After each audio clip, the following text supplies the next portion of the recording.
শুরু করিতেছি মহান আল্লাহর নামে, যিনি পরম করুণাময় এবং অত্যন্ত দয়ালু। শুনেন,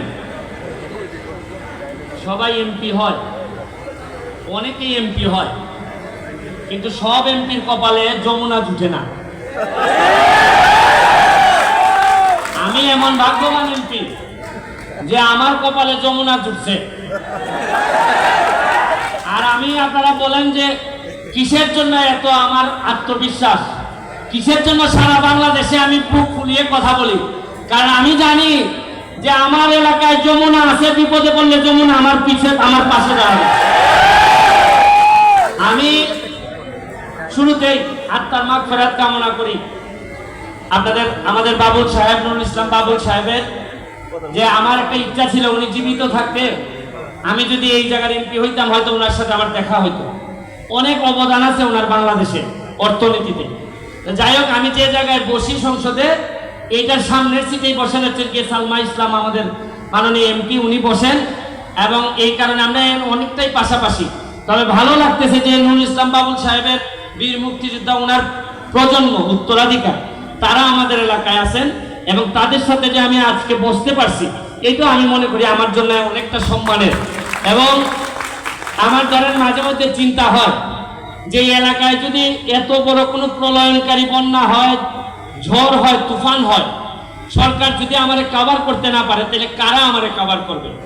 যে দুই একটা কোম্পানির নাম আমার মনে হয়, এর মধ্যে যমুনা একটা, এদিকে আবার বাদশা একটা, আমার কাছে মনে হয় আপনি জানেন যে বাদশা কোম্পানির কাছে গিয়ে আমি বলছিলাম যে আমার কিছু চারা দেন, উনি আমার 20,000 আমের চারা দিছে। বিশ্বাস করেন, এই আপনাদের জন্য আজকে আসার সময় আমি তো অতিথি হিসাবে আসছি, কি আনবো, মিষ্টি তো আনতে পারে না, এই জন্য 1000 আমের চারা নিয়ে এসেছি আপনাদের জন্য। যাওয়ার সময় একটা করে আমের চারা নিয়ে যাবেন। এগুলা বগুড়ার আমের চারা, আম যেভাবে মিষ্টি হবে, আমার একটা বিশ্বাস, আজকে যারা জিপিএ 5 পেয়েছেন তারা ওই ধরনের আম গাছ যারা বড় হয় আমাদেরকে মিষ্টি করবেন, আমাদেরকে মিষ্টি দিবেন। আমি আমার ছোট ভাই আইমান সাদিক, ও বলবে আপনাদেরকে কথা, ও আমার আসলে রক্তের হয়তো আমার সম্পর্ক আপন ভাই না, কিন্তু আদর্শের জায়গায় আমরা এক জায়গায় কাজ করি। আমরা বঙ্গবন্ধুর সোনার বাংলার জন্য যা যা করা দরকার নিজেদের পক্ষ থেকে আমরা সর্বোচ্চ করার চেষ্টা করতেছি। আমি আমার এলাকায় তাকে স্বাগতম জানাচ্ছি। আমি বক্তব্য লম্বা করব না, আমাদের হেলিকপ্টারও চলে যাবে, আমার একটা জানাজা আছে, আমি জানাজা অ্যাটেন্ড করতে হবে। শুধু আপনাদেরকে একটা কথা বলি, আপনারা যারা জিপিএ 5 পেয়ে এখানে আসছেন, 19টা স্কুলের লোকজন আসছেন, আপনারা কারা জানেন?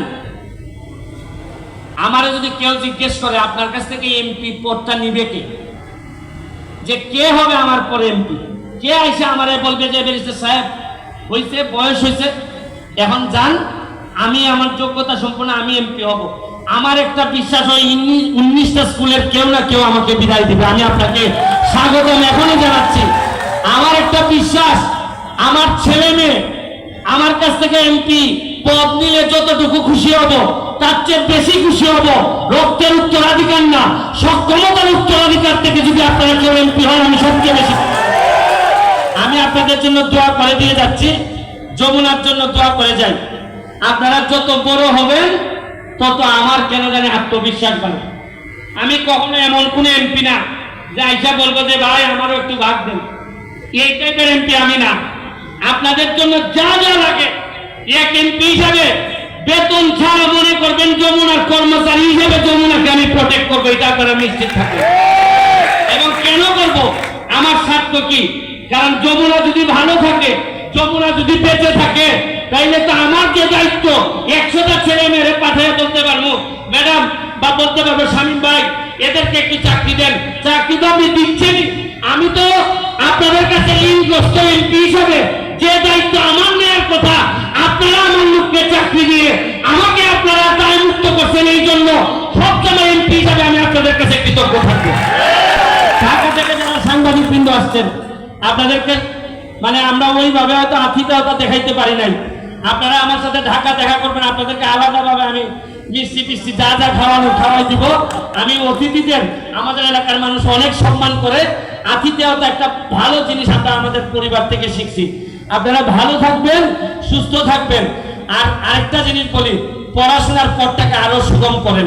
তাইলে আমি যে মাধবপুর সোনারঘাটকে পর্যটন নগরী বানানোর চেষ্টা করতেছি, আপনারা চিন্তাই করতে পারবেন না রাষ্ট্র কি পরিমাণ বরাদ্দ দেয়। এই বরাদ্দকে কাজে লাগানোর শপথ যেহেতু আমি নিছি, আপনারা শুধু পড়াশোনা করেন, বাকি ইতিহাস তৈরি করার দায়িত্ব আমি নিব। ভালো থাকবেন, সুস্থ থাকবেন। জয় বাংলা।